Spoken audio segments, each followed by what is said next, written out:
One moment, Adanna was celebrating 10 years of marriage surrounded by everyone she loved. The next, her husband was telling 50 guests that her panties stink and kicking her out with nothing but shame and 3 suitcases.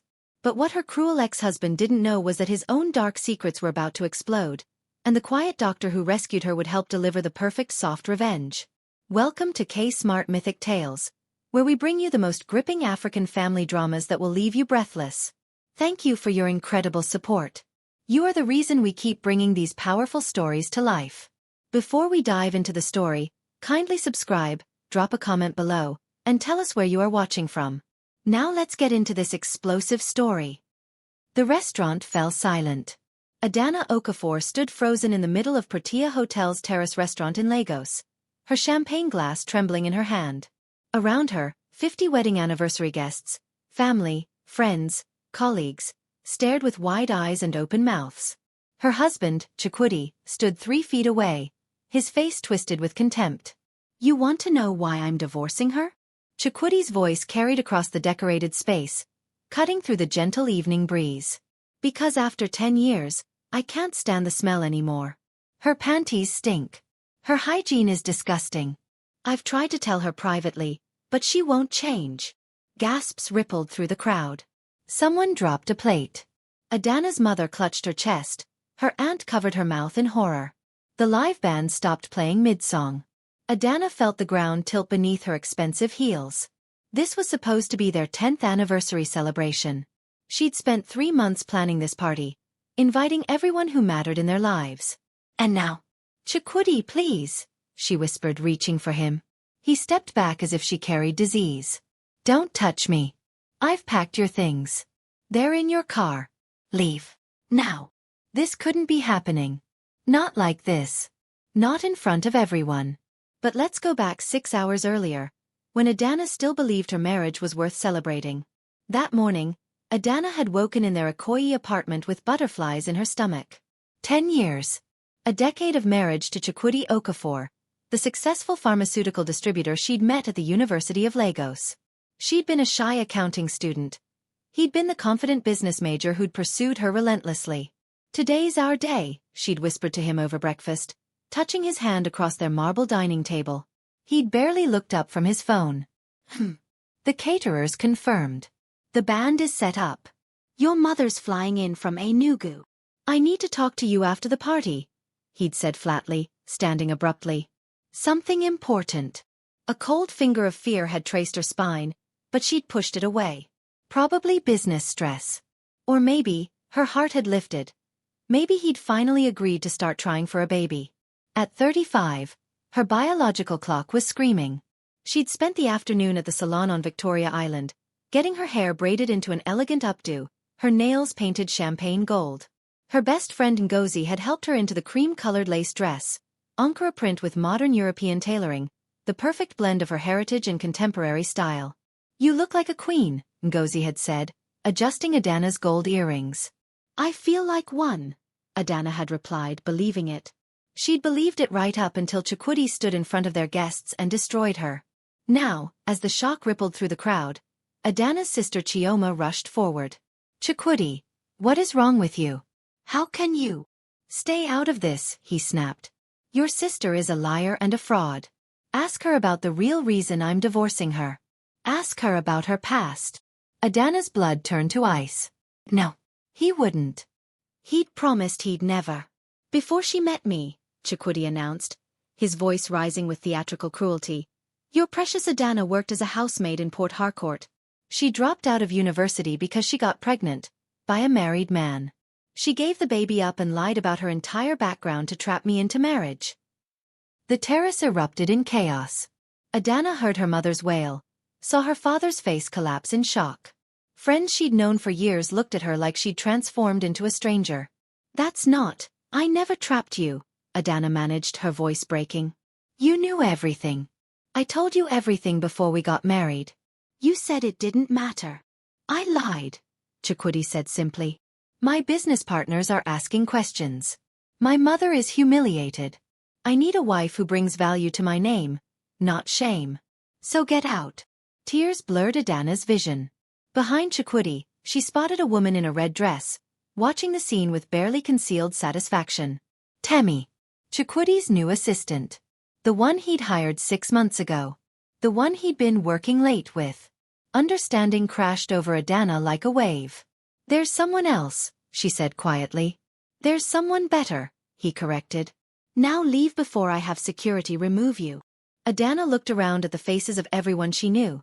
Some horrified, some pitying, some gleeful at the scandal. Her mother was crying. Her father wouldn't meet her eyes.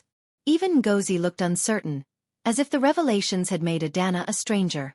She set down her champagne glass with shaking hands. I'll go, she whispered. But Chukwudi, you'll regret this. Not because I'll do anything to you, but because karma has a way of finding men like you. Are you threatening me? He laughed cruelly. You have nothing. No job, I made you quit. No money, everything's in my name. No reputation, I've made sure of that. You're nothing. Adanna walked through the silent crowd with her head high, even as tears streamed down her face. She made it to her car, her old Honda that Chukwudi had refused to upgrade, and found 3 suitcases in the back seat. Her entire life, reduced to 3 bags. She drove away from Protea Hotel, away from her marriage, away from the life she'd built, with nowhere to go and no one to turn to. Behind her, the party resumed. She could hear the music starting again, the buzz of excited gossip. What Adanna didn't know was that someone else had witnessed the entire scene. Someone who would change everything. Someone who had been waiting for exactly this moment. And tomorrow, when she woke homeless and hopeless, her real story would begin. What would you do if your past was exposed in front of everyone? Hit like if you've ever been judged unfairly, and comment where you're watching from. What do you think happens next? Comment below. Adanna spent her first night of freedom in her car. She'd parked in a dimly lit corner of Silverbird Galleria's parking lot. Too ashamed to face her family, too proud to beg friends for help. Through the windshield, she watched couples leaving the late movie, laughing and holding hands, living the normal life that had just been ripped away from her. Her phone buzzed constantly. Texts from family members demanding explanations, messages from former friends asking if Chukwudi's accusations were true, even a few cruel notes from people she'd considered close, telling her she'd gotten what she deserved. She turned off her phone. At 35 years old, Adanna Okafor was homeless, jobless, and completely alone. She cried until she had no tears left, then stared numbly at the dashboard until exhaustion pulled her into fitful sleep. Morning came with harsh sunlight and the tap of knuckles on her window. Adanna jerked awake, disoriented and sore from sleeping in the driver's seat. A security guard peered through the glass, looking concerned rather than suspicious. "Madam, are you okay?" His voice was muffled but kind. She rolled down the window, trying to smooth her wrinkled dress, aware that her expensive braids were coming loose and her makeup had smudged into raccoon circles. "I'm fine. I'll leave now." "There's a gentleman who wants to speak with you," the guard said. "He said it's important. He's waiting by the fountain." Adanna's stomach clenched. Chukwudi? Had he come to humiliate her further? Or worse, to take her car too? But when she approached the fountain, she saw a man in his early 40s, tall and distinguished in a simple navy suit. His face was kind, with thoughtful eyes behind silver-rimmed glasses. Something about him seemed familiar, but she couldn't place where she'd seen him. "Mrs. Okafor," he said gently. "Or may I call you Adanna? My name is Dr. Emeka Nwosu. I was at your anniversary party yesterday. Well, at the restaurant. I was having dinner with colleagues at a nearby table." Adanna felt fresh shame wash over her. Another witness to her disgrace. "I don't need your pity," she said, turning away. "I'm not offering pity," Emeka said quietly. "I'm offering help. And an explanation. You see, Adanna, I know exactly who you are. I've known for 10 years. I've been looking for you." She stopped, turning slowly. "What?" "Port Harcourt. 17 years ago. The Ezekwi household." Emeka's voice was soft but steady. "You were a housemaid there. I was the medical student who used to visit my uncle, Mr. Ezekwi's business partner. We met a few times. You were kind to me, helped me when I was sick with malaria. You probably don't remember." Adanna's mind raced back through years of buried memories. Port Harcourt. The Ezekwi house. She'd been 18, desperate for school fees after her father lost his job. She'd dropped out of Uniport and taken work as help for wealthy families. And there had been a young man, quiet, studious, who treated her like a human being rather than invisible furniture. "The medical student," she whispered. "You had glasses even then. You gave me books to read." "I did," Emeka smiled. "You told me you dreamed of finishing your accounting degree. You were so bright, so determined. Then one day you were just gone. Mrs. Ezekwe told me you'd stolen from them and run away. I never believed it." Adanna felt her throat tighten. "I didn't steal. I got pregnant by Mr. Ezekwe's son, Chinedu. He was married, and when his wife found out, they paid me to disappear. To give up the baby and never speak of it. I took the money because I had nothing, and I used it to go back to school in Lagos. I started over. I never told anyone except Chukwudi, and he promised to keep your secret, then used it to destroy you," Emeka finished. "I know. I've been watching him. Adanna. Not in a creepy way," he added quickly at her alarmed expression. "But I'm a pediatrician at Lagos University Teaching Hospital. 6 months ago, Chukwudi brought his new girlfriend for a consultation. She's pregnant. He introduced her as his fiancée. I realized he was planning to discard you." Adanna felt dizzy. "Temi is pregnant?" "For months along.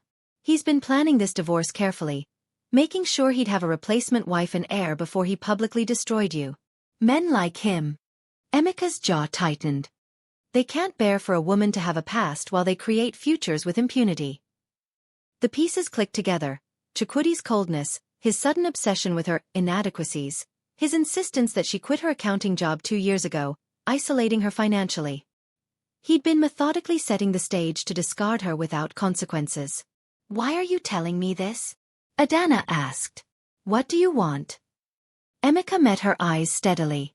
"I want to help you. I have a 3-bedroom apartment in Lekki. My late wife and I bought it before she passed from cancer 2 years ago. It's too big for just me. You can stay there, rent-free, until you get back on your feet. I can help you find accounting work through my hospital network. And Adanna, I can help you find your daughter." The world tilted. "My daughter?" She'd be 17 now. The Ezekwis said she was adopted by a family in Abuja. They said I could never. "I have connections," Emeka said quietly. "If you want to find her, I can help. No strings attached. I'm offering this because 17 years ago, you showed me kindness when I was alone and sick. You gave me orange juice and watched over me when you should have been working. You treated me like I mattered. I never forgot that." Adanna stared at this man, this virtual stranger who remembered her from a brief encounter 17 years ago, who was offering her everything she'd lost overnight. "Why would you do this?" she whispered. "You don't even know me." "I know enough," Emeka said.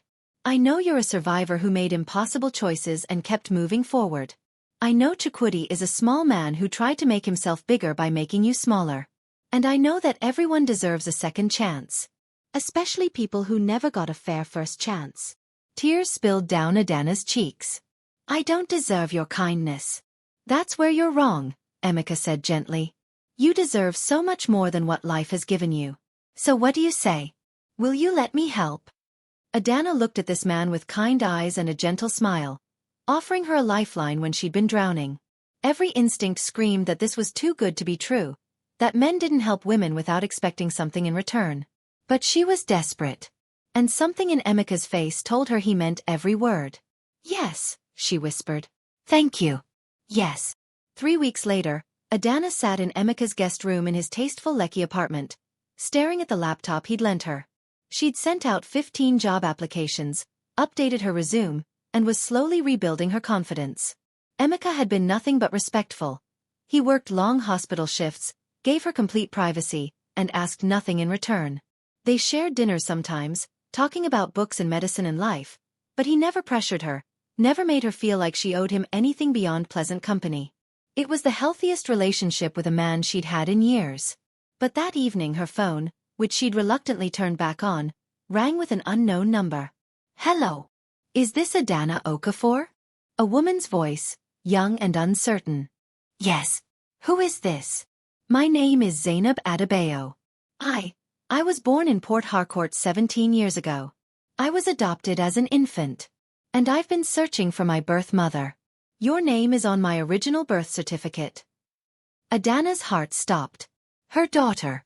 Her baby. The child she'd held once before signing papers that made her a stranger. Zainab, she breathed. I want to meet you, the voice said. If you're willing. I'm not angry. I just want to understand. I want to know you. Adanna looked up to find Emeka standing in the doorway, smiling gently. He'd done this. He'd found her daughter and set this miracle in motion. Yes, Adanna said into the phone, tears streaming down her face. Yes, I want to meet you. I've wanted that for 17 years. But what Adanna didn't know was that Chukwudi had just discovered where she was living. And he was furious that she'd found help. Furious that she wasn't destroyed. And men like Chukwudi don't let go easily. The meeting place was a quiet cafe in Surulere, neutral territory where both Adanna and Zainab could feel safe. Emeka had offered to come along for moral support, but Adanna needed to do this alone. She arrived 30 minutes early, ordered ginger tea she couldn't drink, and watched the door like a prisoner awaiting verdict. When Zainab walked in, Adanna's breath caught. The girl was 17 but carried herself with the poise of someone older. She had Adanna's high cheekbones and full lips, but her eyes, those intelligent, searching eyes, belonged to Chinedu Ezekwe, the married man who destroyed Adanna's youth. Zainab wore a blue hijab and a simple dress, her expression both nervous and determined. Adanna? She said softly. Zainab. Adanna stood on shaking legs. You're so beautiful. They sat across from each other, two strangers connected by blood and history and 17 years of absence. I don't know where to start, Zainab said. My parents, my adopted parents, Alhaji and Mrs. Adebayo, they're wonderful people. They raised me with love. But I always knew I was adopted, and when I turned 17 last month, they gave me the papers. Your name. A Port Harcourt address from years ago. I've been searching for weeks. I never stopped thinking about you, Adanna said, her voice breaking. Not a single day. I was 18, broke, terrified. Your father was married. His family paid me to disappear and give you to a good family. I took the money because I had nothing to give you. I thought you'd have a better life without me. Did you want to keep me? Zainab asked quietly. More than anything, Adanna whispered. But wanting isn't enough when you're 18 with no education, no job, no family support. I held you once in the hospital. You had these tiny perfect fingers. Then they took you away, and I signed papers, and you were gone. I went back to school, tried to build a life, tried to become someone you might be proud of one day if you ever found me. Zainab's eyes glistened. I'm not angry. My parents explained that birth mothers make impossible choices out of love. I just wanted to meet you. To see where I came from. To understand. They talked for 2 hours, exchanging histories. Zainab was brilliant. Top of her class at Queen's College, planning to study medicine at the University of Ibadan. Her adopted parents had given her everything Adanna couldn't. Stability, education, security, love. They want to meet you, Zainab said. If you're comfortable. They're grateful you gave me life. They don't see you as a threat. Adanna felt a weight lift from her chest that she'd carried for 17 years. Her daughter was happy. Loved. Thriving. The choice she'd made, the one that had haunted her, had given Zainab the life she deserved. I'd like that, Adanna said. And Zainab, thank you. For finding me. For not hating me. How could I hate the woman who gave me life? Zainab smiled, and Adanna saw herself in that smile. Herself as she'd been before the world had beaten her down. They made plans to meet again. Slowly, carefully, building a relationship that honored both Zainab's adopted family and Adanna's biological connection. When Adanna returned to Emeka's apartment that evening, she found him waiting with champagne and a gentle smile. How did it go? He asked. She's perfect, Adanna said, and then she was crying. Huge, gasping sobs of relief and joy and grief for all the years lost. Emeka held her while she cried, offering comfort without judgment. Thank you, she whispered against his shoulder. Thank you for finding her. For giving me this chance. You deserved it, Emeka said simply. Now you can heal. Healing, Adanna discovered, came in unexpected forms. 2 weeks after meeting Zainab, Adanna received a job offer from a mid-sized accounting firm in Victoria Island. Emeka's hospital colleague had recommended her, and the interview had gone beautifully. The salary was decent, enough to start rebuilding her independence. She celebrated with Emeka over jollof rice and plantains at his apartment. They'd fallen into an easy friendship, built on mutual respect and shared losses. He talked about his late wife Amara, who'd fought cancer with grace and courage. Adanna talked about her dreams she'd buried under Chukwudi's control. "I want to finish my master's degree," she said. "I started it years ago, before Chukwudi made me quit work. I want to become a certified public accountant. I want to teach Zainab that it's never too late to reclaim your dreams." "Then do it," Emeka said. "I'll help however I can." That night, Adanna lay in bed feeling something she hadn't felt in years. Hope. But hope, she was about to learn, made her enemies nervous. The next morning, she woke to frantic knocking on Emeka's door. She stumbled out in her nightgown to find Ngozi, her former best friend, looking panicked. "Adanna, you need to see this," Ngozi said, shoving her phone forward. On the screen was a post from a popular Lagos gossip blog. Exposed. Homewrecker Adanna Okafor sleeping with doctor to escape karma. Below was a photo, clearly taken with a telephoto lens, of Adanna and Emeka at a restaurant, laughing over dinner. The caption claimed Adanna had moved from one man to another, that she was using her body to manipulate a wealthy doctor, that she was a gold digger who destroyed her own marriage with her disgusting habits.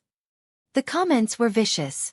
Hundreds of people, strangers who knew nothing about her, calling her horrible names, celebrating her downfall, claiming she deserved everything Chukwudi had done. Adanna felt sick. Who posted this? "The blog won't reveal their source," Ngozi said. "But Adanna, everyone's sharing it. Your family has seen it. Zainab's adopted parents saw it. This is bad." Emeka appeared in the doorway, already dressed for work. He took one look at the phone and his jaw tightened. "Chukwudi," he said flatly. "This has his fingerprints all over it." "Why would he do this?" Adanna whispered. "He got what he wanted. I'm out of his life." "Because you're not destroyed," Emeka said. "You found help. You're rebuilding. Men like him can't tolerate their victims surviving."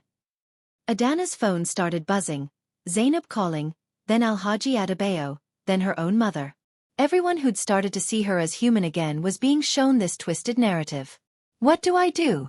she asked desperately. Emeka took her hands. "You fight back.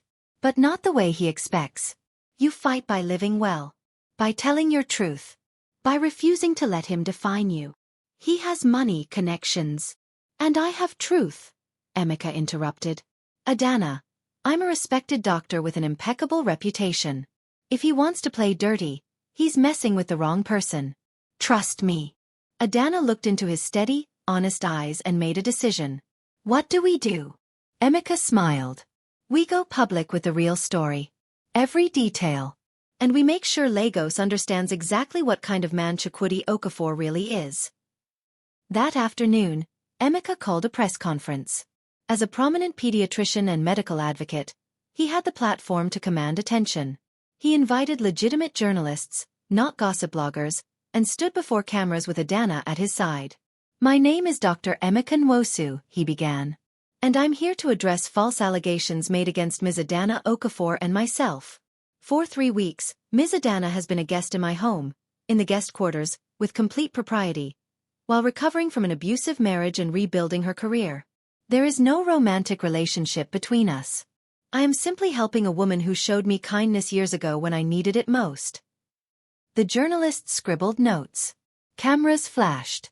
"Furthermore," Emeka continued, "I have evidence that Ms. Adanna's ex-husband, Mr. Chukwudi Okafor, orchestrated her public humiliation to cover up his own infidelity.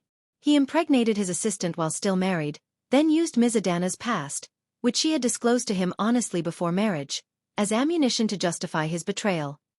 Murmurs rippled through the press corps. "I have medical records showing Mr. Okafor brought his pregnant mistress to my hospital for prenatal care while still married. I have testimony from witnesses who can confirm his pattern of emotional abuse. And I have proof that he hired a private investigator to follow Ms. Adanna and fabricate this recent scandal." Adanna watched Emeka defend her with facts and fury, and felt something shift in her chest. This man, this kind, decent man, was fighting for her when everyone else had abandoned her. Ms. Adanna has committed no crime except surviving, Emeka said. She made difficult choices as a young woman in impossible circumstances. She rebuilt her life with courage. And when her husband betrayed her, she refused to stay broken. That's not a scandal. That's heroism. The journalists erupted with questions. But Emeka held up his hand. We'll answer questions, but first, Ms. Adanna has something to say. Adanna stepped forward, her heart pounding. She'd never spoken publicly in her life. But Emeka squeezed her hand, and she found her voice. My name is Adanna Okafor, she said clearly. And I refuse to be ashamed anymore. Don't forget to like, subscribe, and share this story with someone who loves emotional drama. What do you think Chukwudi does next? Comment below. The press conference went viral. Within hours, clips of Emeka's passionate defense and Adanna's tearful declaration flooded social media. The tide of public opinion, which had been brutally against her, began to shift. People who'd celebrated her downfall now questioned Chukwudi's motives. Women shared their own stories of being discarded by men who'd claimed to love them. #Justice for Adanna began trending. But Chukwudi Okafor was not a man who accepted defeat gracefully. 2 days after the press conference, Adanna received a legal notice. Chukwudi was suing her for defamation, claiming her public statements and Emeka's press conference had damaged his business reputation. He was demanding 10 million naira in damages. He's insane, Adanna said, staring at the papers in Emeka's living room. I barely said anything. You defended me, but you only told the truth. Truth is a defense against defamation, Emeka said calmly, reading through the document. This lawsuit is frivolous. But it's also expensive and time-consuming. He's hoping to bury you in legal fees and force you to retract everything. I don't have money for lawyers, Adanna said, feeling the familiar panic rising. I just started my new job. I can't afford. You won't need to, Emeka interrupted. I have an excellent lawyer. She owes me a favor. I saved her daughter's life 3 years ago. She'll take your case pro bono. And Adanna, we're going to countersue. For emotional distress, loss of income, and reputational damage. Chukwudi wants a legal war? We'll give him one. Adanna looked at this man who kept showing up for her, who kept fighting battles she'd thought she'd have to face alone. Why are you doing all this? She whispered. We barely knew each other 17 years ago. I'm not your responsibility. Emeka set down the papers and met her eyes. Because I know what it's like to lose someone you love to unfairness. My wife, Amara, she died because a hospital administrator refused to approve an experimental treatment that might have saved her. He said she wasn't important enough to take the risk. She was everything to me, but to him, she was just a file number. I've spent 2 years watching powerful people destroy decent people with impunity. I'm tired of it. So when I see someone like you, someone good being crushed by someone cruel, I refuse to stand by. Adanna felt tears sting her eyes. I'm not good. I've made mistakes. You're human, Emeka said firmly. Making impossible choices in impossible situations doesn't make you bad. It makes you a survivor. And I won't watch another good person be destroyed. Not while I can help. For the first time since her marriage collapsed, Adanna felt something dangerous bloom in her chest. Feelings for a man who actually deserved them. But she pushed them down. She couldn't afford distraction. Not now. The legal battle consumed the next 3 weeks. Chukwudi's lawyers were aggressive, filing motion after motion, dragging Adanna's past through the courts with vicious precision. They subpoenaed her medical records from when she'd given birth at 18. They tracked down former employers from Port Harcourt, paying them to give damaging testimonies. They painted her as a liar, a manipulator, a woman who'd seduced Chukwudi under false pretenses. But Emeka's lawyer, Mrs. Folake Adelik, a fierce woman in her 50s with a reputation for crushing misogynists, fought back harder. She exposed Chukwudi's affair timeline, showing he'd started seeing Temi while still married. She brought forward Chukwudi's former employees who testified he'd bragged about getting rid of his wife. She even tracked down text messages where Chukwudi had coached Temi on how to accidentally get pregnant to force his hand. The case became Lagos's most-watched legal drama. Television stations covered every hearing. Social media dissected every revelation. And through it all, Adanna kept working, kept rebuilding, kept meeting with Zainab, who'd stood by her despite the scandal, along with her adopted parents who'd shown remarkable grace. "You're stronger than you know," Alhaji Adebayo told Adanna one afternoon when she visited Zainab. "My daughter is lucky to have you as her birth mother." Those words healed something in Adanna that she hadn't known was still broken. But Chukwudi wasn't finished. One evening, Adanna returned to Emeka's apartment to find her mother, Nkechi, waiting in the lobby. She hadn't spoken to her mother since the anniversary party disaster. Nkechi had been too ashamed of her daughter's exposed secrets. "Mama," Adanna said warily, "what are you doing here?" Nkechi looked older, more fragile. "I came to beg you to drop the lawsuit. Adanna, Chukwudi came to our house. He threatened your father's business. He has connections with your father's suppliers. He can destroy everything your father built unless you retract your statements and withdraw the countersuit." Adanna felt cold fury wash over her. "So you want me to let him win? To let him destroy my reputation and walk away clean?" "I want you to protect your family," Nkechi said desperately. "You've already lost your marriage. Don't cost your father his livelihood. Don't drag us all down with you." "Drag you down?" Adanna's voice rose. "Mama, he publicly humiliated me in front of everyone we know. He lied about our marriage. He's suing me for telling the truth. And you want me to protect him?" "I want you to be realistic," Nkechi said. "You're a divorced woman with a scandalous past. Chukwudi is a wealthy, connected businessman. You cannot win this fight." "Then I'll lose fighting," Adanna said. "But I won't surrender." Nkechi's face hardened.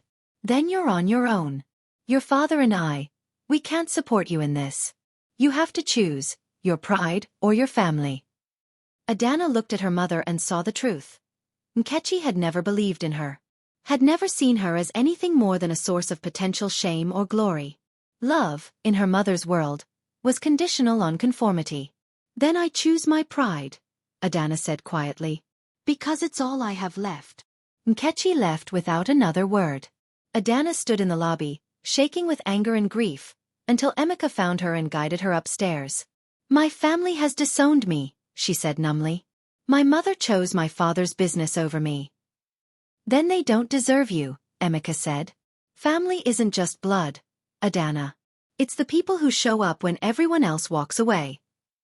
That night, sitting in Emeka's living room with Zainab, who'd rushed over when she heard what happened, Adanna realized she had a family. Not the one she'd been born into, but the one she was choosing. A daughter who'd found her, a man who kept defending her, and a lawyer who fought for women like her. She was building something new. Something real. But the next morning, everything changed again. Adanna arrived at work to find security waiting at her desk. "Ms. Okafor, you need to come with us," the guard said uncomfortably. "There's been an allegation." Her boss, Mr. Okonkwo, met her in his office with a grim expression. "Adanna, I received an anonymous email this morning.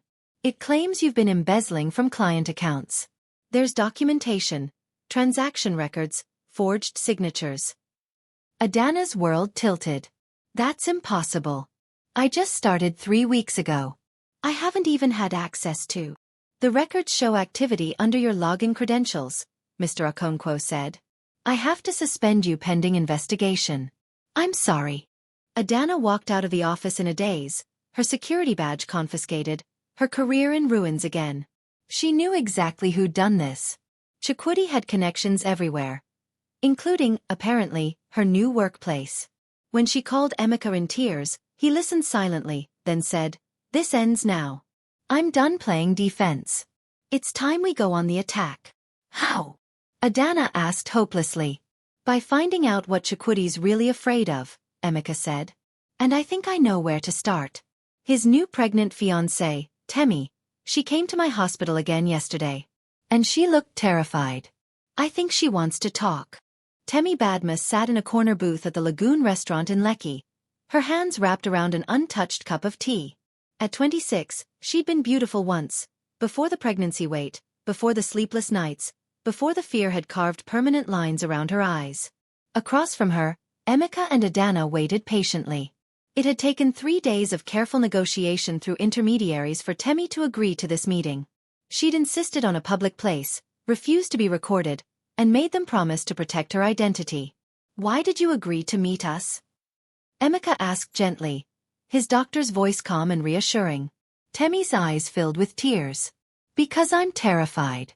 Because Chukwudi isn't the man I thought he was. And because I'm starting to understand what he did to you. She looked at Adanna. What he's doing to me now. Adanna felt a complicated surge of emotions. This woman had been part of destroying her marriage. But looking at Temi's haunted expression, she saw something familiar. Another woman being crushed by Chukwudi Okafor. Tell us what's happening, Adanna said quietly. Temi took a shaky breath. I started working as his assistant 8 months ago. He was charming, successful, generous. He told me his marriage was dead, that you were cruel and refused to give him children. He said he was planning to leave you but needed time to do it right. I believed him. I fell in love with him. She pressed a hand to her swollen belly. When I got pregnant, I was happy. I thought we'd finally be together openly. But instead he became controlling. He monitors my phone, my movements. He's forbidden me from seeing my family. Said they're low class and would embarrass him. He's made me quit my job and become completely financially dependent on him. Just like he did to me, Adanna said, understanding clicking into place. He has a pattern, Temi continued, her voice breaking. I found emails on his laptop. He's already shopping for my replacement. A younger woman. A banker. He's been taking her to lunch, sending her gifts. I'm 5 months pregnant, and he's already planning to discard me once the baby's born. Emeka leaned forward. Temi, what else did you find? You wouldn't have agreed to meet us just to share your fears. You found something concrete. Temi reached into her purse with trembling hands and pulled out a USB drive. Evidence. Financial records. Chukwudi has been embezzling from his own company, skimming money from pharmaceutical shipments and hiding it in offshore accounts. His business partners don't know. He's been cooking the books for 2 years. Adanna's breath caught. That's why he needed me out of the picture. I'm an accountant. If I'd stayed involved in his finances, I might have noticed. He also has files on people, Temi said. Politicians he's bribing. Health inspectors he's paying off to approve substandard medications. He's been importing fake anti-malarial drugs from China and selling them as genuine. People could die from this. The table fell silent. This was bigger than a messy divorce or personal revenge. This was criminal enterprise. Why are you giving this to us? Emeka asked. You're pregnant with his child. This could destroy him, and your future. He's going to destroy me anyway, Temi said quietly. I heard him on the phone last week, laughing about how he handled Adanna. He said when he's done with me, he'll do the same thing. Humiliate me publicly, take my child, leave me with nothing. He was proud of it. That's when I realized. I'm not special. I'm not different. I'm just the next Adanna. She pushed the USB drive across the table. I don't want revenge. I want survival. If you expose him, maybe he'll be too busy defending himself to destroy me. Maybe my son will grow up without a father, but at least he won't grow up learning to be like him. Adanna took the drive, feeling its weight. Not just physical, but moral. This was the weapon that could end Chukwudi. But using it meant going nuclear, risking not just his reputation but his freedom.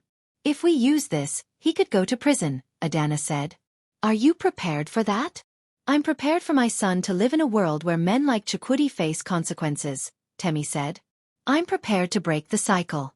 Use it. Please. Back at Emeka's apartment, they huddled over his laptop, reviewing the contents of the USB drive.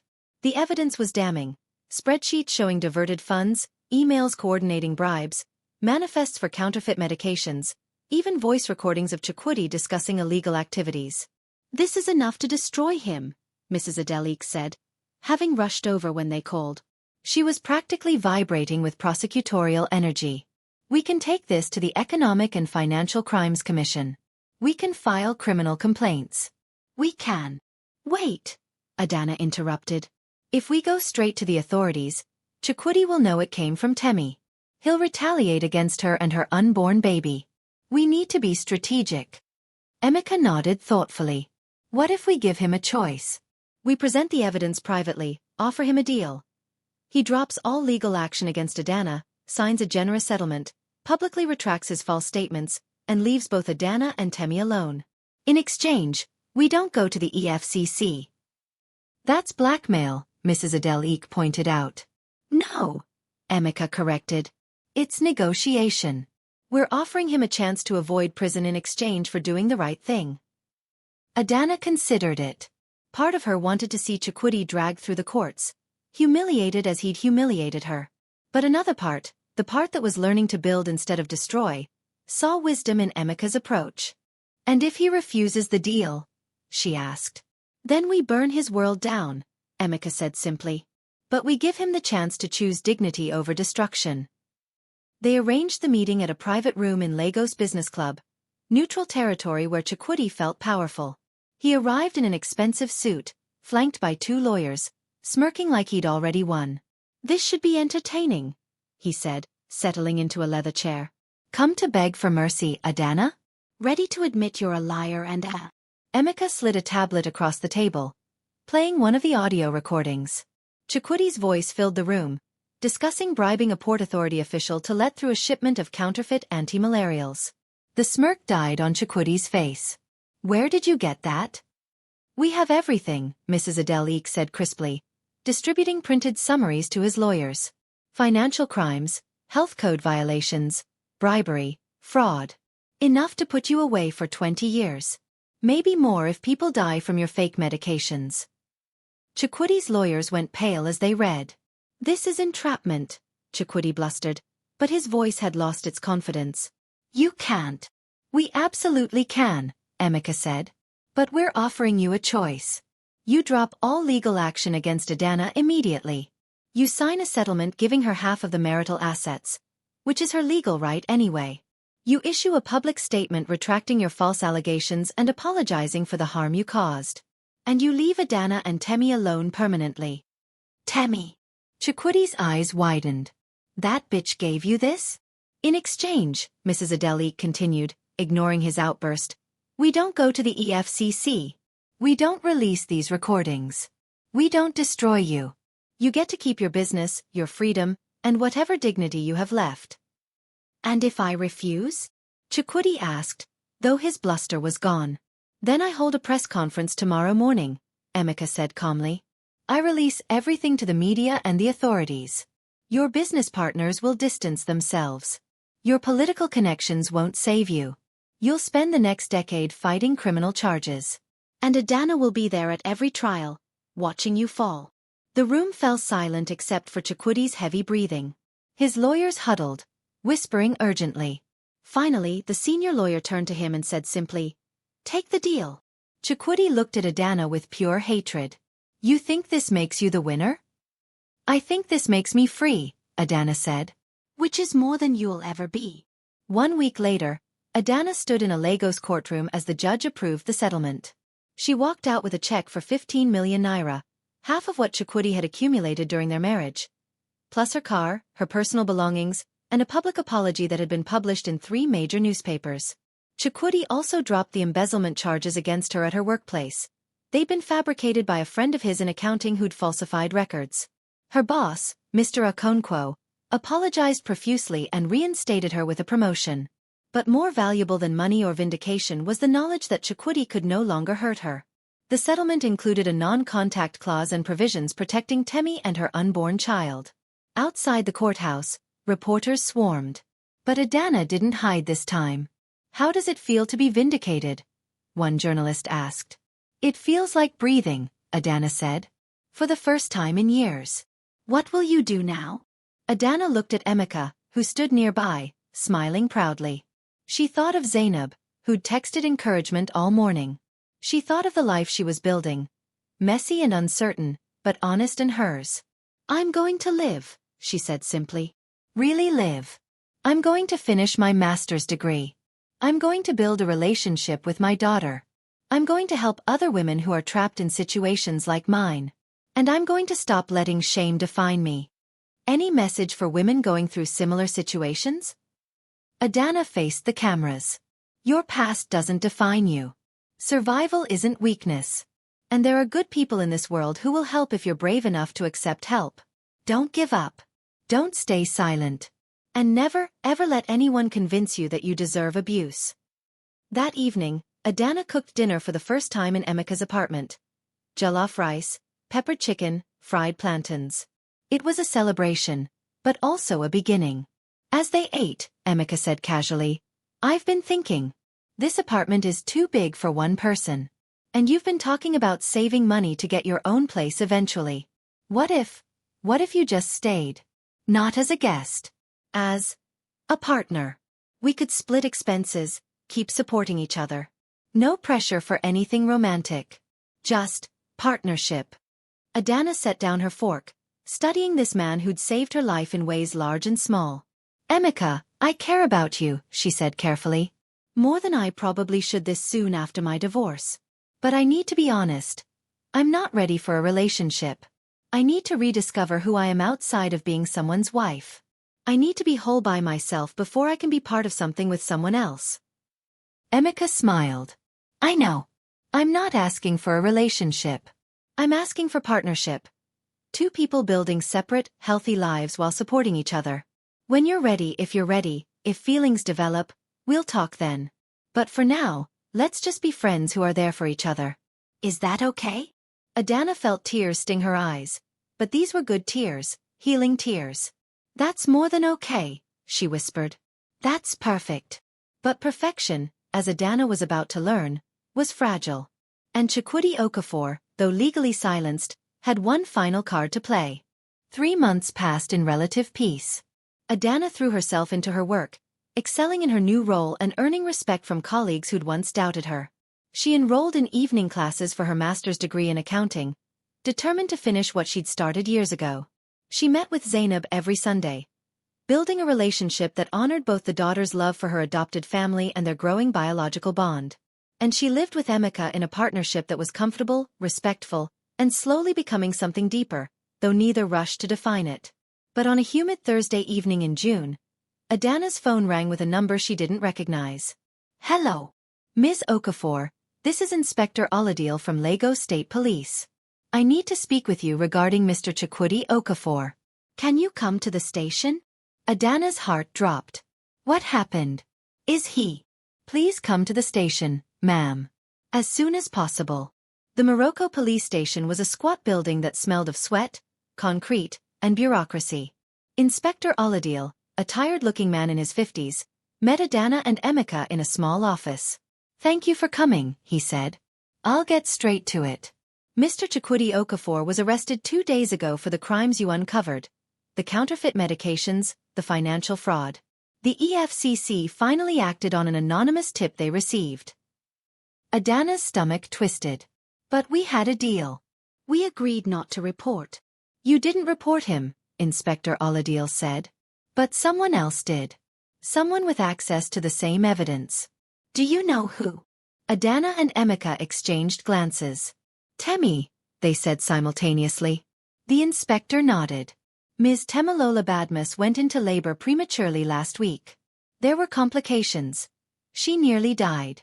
Her son was born healthy, but during her hospital stay, she had time to think. She decided she didn't want her child growing up with a father who could commit such crimes with impunity.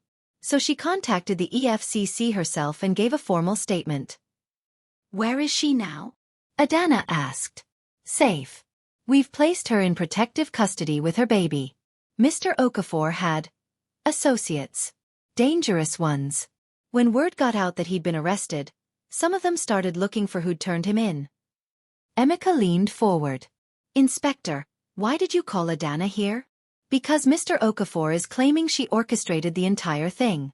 He's saying she manipulated Ms. Badmus, that she stole evidence illegally, that this is all revenge for their divorce. His lawyers are preparing to drag Ms. Okafor through the mud again, publicly accusing her of criminal conspiracy." Adanna felt the familiar weight of dread. "So it's not over. He's still trying to destroy me even from jail." "Not if we stop him," Inspector Oladil said. He slid a document across the desk. "Ms. Badmus gave her statement freely and voluntarily. She's willing to testify that no one coerced her, that she acted alone to protect her son and future victims of Mr. Okafor's crimes. But she'd like to meet with you, Ms. Okafor. She asked for you specifically." The safe house was a modest apartment in Surulere, guarded by 2 police officers. Inside, Temi sat on a worn sofa, her newborn son sleeping in her arms. She looked exhausted but somehow lighter, as if a weight had been lifted. "Thank you for coming," Temi said softly when Adanna entered. Adanna sat across from her, studying the woman who'd been her rival, then her unexpected ally. "Inspector Oladil said you wanted to see me." "I wanted to apologize," Temi said, "for my part in what he did to you. I believed his lies about you. I participated in your humiliation. I helped him destroy your marriage. I was young and stupid and I thought love justified anything. I'm sorry." Adanna looked at this young woman, barely 26, holding a baby she'd have to raise alone, having made the courageous choice to do the right thing even when it cost her everything. "I forgive you," Adanna said, and meant it. "You were a victim too. He manipulated both of us." "I named my son Emeka," Temi said softly, glancing at Dr. Nwosu who'd accompanied Adanna. "Not after you, doctor, though you've been kind. I named him after the Igbo meaning, great deeds. I want him to grow up knowing that doing the right thing, even when it's hard, is what makes someone great. That his mother chose truth over comfort." Adanna felt tears prick her eyes. "That's beautiful. And Temi, you did a great deed. Those fake medications could have killed people. You stopped that." "I'm terrified," Temi admitted. "Chukwudi has dangerous friends. The police say I'm safe, but what happens when the trial ends? What happens when my son is older and asks about his father? How do I explain that I helped send his father to prison?" "You tell him the truth," Adanna said firmly. "You tell him his mother had the courage to protect people she'd never meet. You tell him that real strength is choosing what's right over what's easy. And you tell him he comes from a lineage of strong women who survive." Temi smiled through tears. Would you be willing to be part of his life? I know that's strange to ask, but you understand Chukwudi's darkness better than anyone. You survived him. I want my son to know women like you exist." Adanna looked at this young mother, asking for connection instead of isolation. She thought about Zainab, her own daughter who'd found her after 17 years. She thought about the web of women supporting each other that was forming around Chukwudi's wreckage. "I'd be honored," Adanna said. The trial of Chukwudi Okafor became one of Lagos's most publicized criminal cases. The evidence was overwhelming. Financial records, audio recordings, testimony from Temi and from former employees. The counterfeit medications had been traced to several deaths. Children who'd died from malaria after taking Chukwudi's fake anti-malarials. Public opinion, which had once celebrated him as a successful businessman, turned viciously against him. Throughout the 3-month trial, Adanna attended every session, sitting in the gallery with Emeka at her side. She watched Chukwudi try to charm the jury, then threaten them, then finally collapse into self-pity. She watched him blame everyone but himself, Temi for betraying him, Adanna for surviving him, society for judging him. He never once showed remorse for the children who'd died, for the families he'd destroyed, for the women he'd crushed. On the day of sentencing, the judge, a stern woman in her 60s named Justice Adeyemi, delivered her verdict with cold precision. "Mr. Okafor, you have been found guilty of fraud, corruption, criminal negligence resulting in death, and conspiracy. Your actions led directly to the deaths of 7 children and left dozens more with permanent health complications. You showed no remorse, accepted no responsibility, and attempted to manipulate this court at every turn." She paused, letting the weight of her words settle. "I sentence you to 20 years in prison, with no possibility of parole for the first 10 years. Additionally, all your assets are to be liquidated, with proceeds going to the families of your victims and to public health initiatives. You will have no contact with your son, born to Ms. Temilola Badmus, until he reaches legal adulthood and can decide for himself whether he wishes to know you." Chukwudi's face went white. His lawyers immediately began shouting objections. But Justice Adeyemi's gavel struck with finality. "This court stands in recess." As guards led Chukwudi away in handcuffs, he turned and locked eyes with Adanna one last time. She saw rage there, and hatred, and something else. The dawning realization that he'd finally faced real consequences. Adanna felt no triumph. Just a quiet sense of closure. Outside the courthouse, reporters mobbed them. But this time, Adanna had Emeka on one side, Temi, with baby Emeka, on the other, and Zainab and her adopted parents standing behind her in solidarity. "Ms. Okafor, how do you feel about the verdict?" a journalist asked. "I feel like justice was served," Adanna said. "Not just for me, but for every woman he manipulated, every family he harmed, every child who died because he valued profit over human life. This isn't about revenge. It's about accountability. What's next for you?" Adanna smiled, looking at the people surrounding her, her chosen family. "I'm opening a foundation. Second chances, for women escaping abusive marriages. We'll provide legal support, temporary housing, job training, and counseling. Because I had help when I needed it most, and I want to pass that forward." "And Dr. Nwosu?" a bold reporter asked, gesturing to Emeka. "Are the two of you?" Emeka laughed and put an arm around Adanna's shoulders. "Casual, comfortable, right. We're partners. Friends. And who knows what the future holds. But whatever happens, we're facing it together." Adanna leaned into his warmth, feeling safe for the first time in years. 1 year later, Adanna stood in the lobby of the Second Chances Foundation headquarters, a modest but cheerful building in Ikeja, funded by Chukwudi's liquidated assets and donations from supporters across Lagos. They'd helped 32 women escape abusive situations in their first year, provided legal representation, safe housing, job placement. Adanna had partnered with Emeka's hospital to provide free medical and mental health services.